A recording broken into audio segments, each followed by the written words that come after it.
ازيكم عاملين اخواتي وحبايبي؟ يا رب تكونوا بخير. النهارده يا جماعه هقول لكم على معلومه كويسه جدا. في ناس كتيره بتحتار في شوي البطاطا ازاي ما تتحرقش مني، ازاي احطها في الفرن وما تتحرقش مني خالص. طبعا يا جماعه هقول لكم على المعلومه ديت، وان شاء الله اللي اول مره يشوف قناتي ينزل يشترك فيها ويفعل الجرس عشان يوصلكم كل جديد.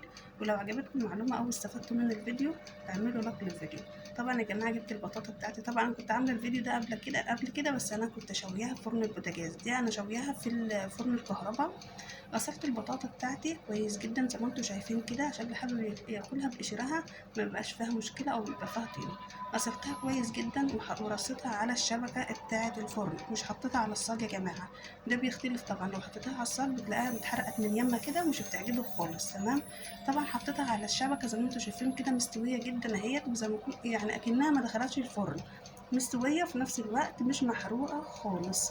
دي معلومة مفيدة جدا مهمة جدا للمبتدئين يا جماعة. في ناس كتيرة والله العظيم بتحرقها ومش بتعرف تعملها.